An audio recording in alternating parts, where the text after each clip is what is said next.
Shannon Sharpe, do you agree that Terrell Owens was the best ever to wear 81? Yeah. For me, T.O. is the second greatest receiver to ever play in the NFL. Skip, if you look at him through their first 9 years, now remembering Calvin Johnson, Megatron, only played 9 seasons. And through their 9 seasons, Skip, they're very familiar. T.O. went to 5 Pro Bowls, Megatron went to 6. T.O. had 4 first-team All-Pros, 3.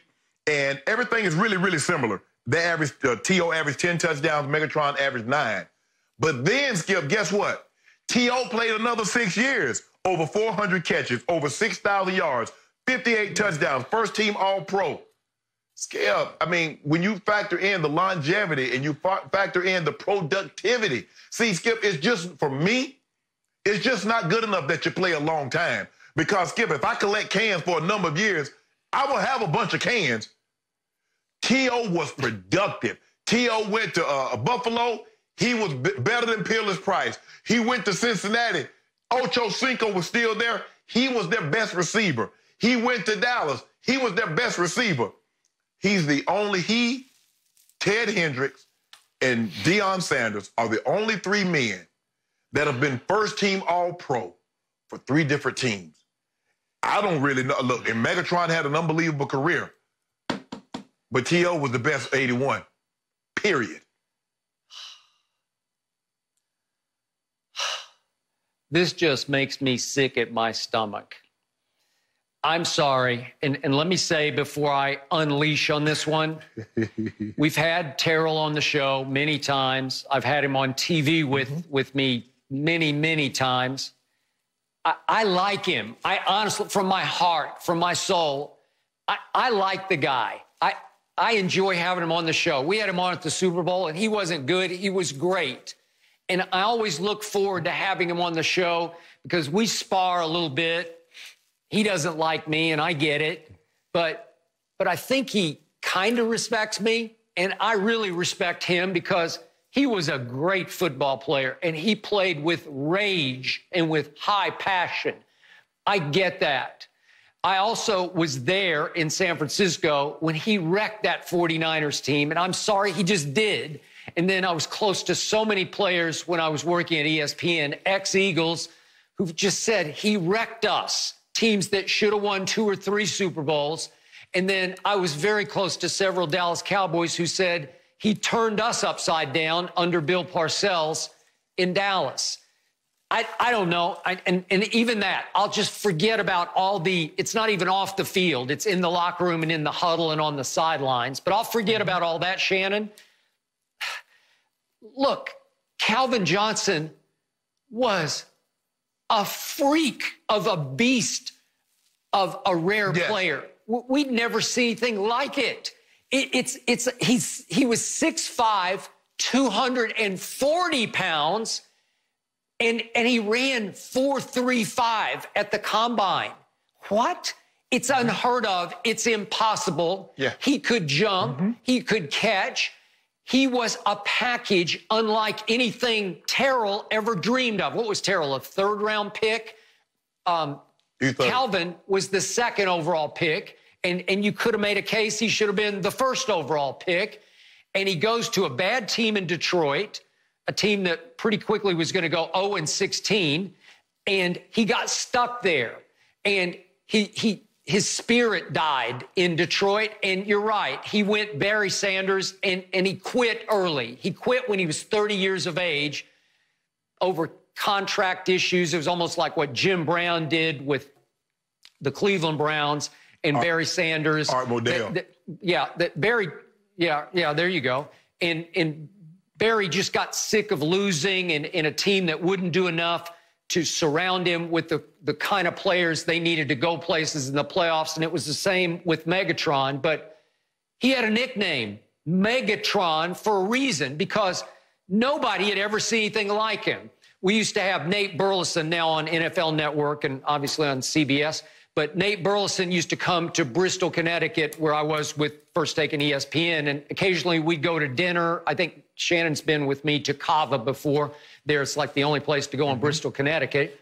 And every dinner I had with Nate Burleson, all I heard about were Megatron legendary stories, practice stories that he was just unguardable. And you look at the numbers of what he did, Shannon, he still holds the single season receiving record for yards, almost 2,000 yards. He still holds the single season record for 100-yard games with 11. And over his 9 seasons, he led the NFL in receiving yards and touchdowns. And Terrell's putting up big numbers too. I get that. But he wasn't doing it the way this guy was doing it. And I'll never forget October 27th of 2013.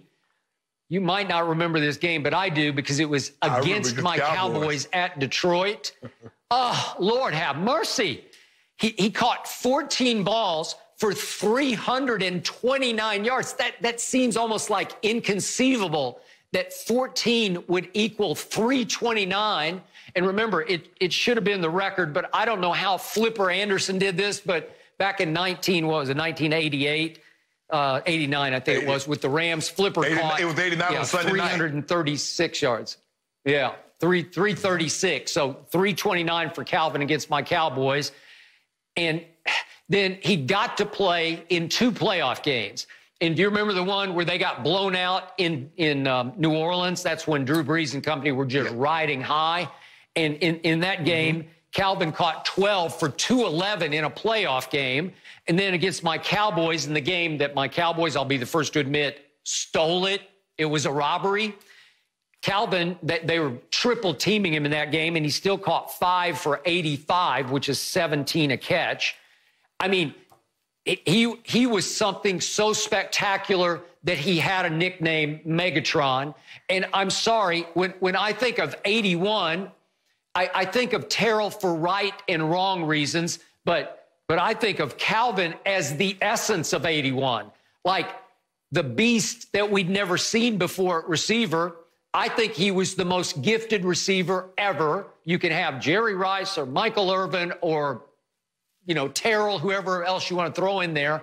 It's just 81 should belong to Calvin Johnson. He was just better than Terrell, but you're right. He didn't go from San Francisco to Philly to Dallas to Buffalo to Cincinnati to Seattle. He didn't keep doing that. He quit when he was 30, and I don't think he should be penalized for that.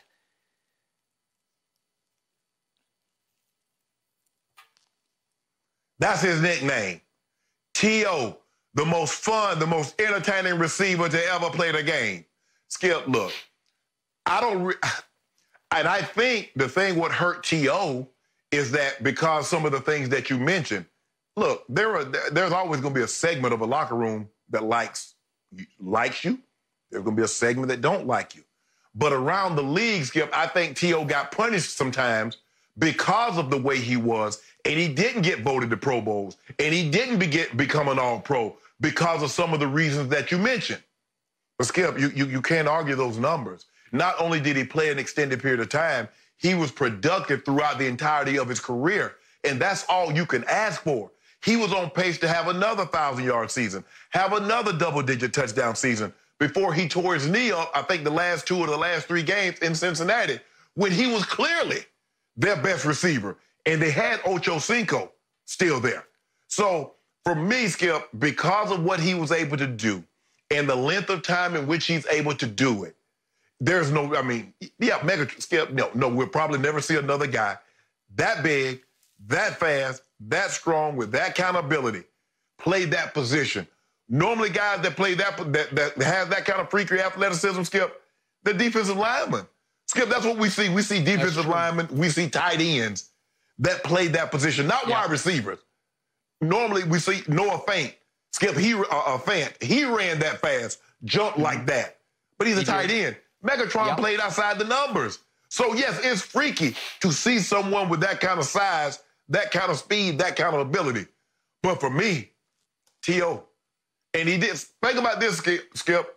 In his first 3 years, he played second fiddle to Jerry Rice. So whatchamacallit got a head start on him. Just imagine. And they got rid of Jerry so T.O. could shine. Let that sink in for just a second. They got rid of T.O., they got rid of Jerry so T.O. could shine. because they knew what he was in San Francisco. Well, let this sink in for a second. I was there the day that Terrell Owens set the NFL record for catches in a single game at Candlestick Park, and it was Jerry Rice Day. That day at Candlestick, and the Chicago Bears were visiting, and I was up in the press box, and the Bears said, we're going to triple cover Jerry Rice and barely cover Terrell Owens. And Jeff Garcia was smart enough to say, I'll keep throwing it over to number 81. But that game alone is not any reason for Terrell Owens to be voted the all-time wearer of number 81. I'm sorry. I'm happy for Terrell that he got in the Hall of Fame on his third try, even though I would not have voted for him. But for him, for his sake, I'm happy. And again, from my heart, I look forward to the next time Terrell visits us on Undisputed when we're back in studio. But I'm sorry, I just can't bear the thought of Terrell being the bearer of number 81 all time. Thank you for watching. You can subscribe here to get the latest from the show, and be sure to check out more of the best clips from Undisputed, or go watch a few other segments from our other shows on FS1.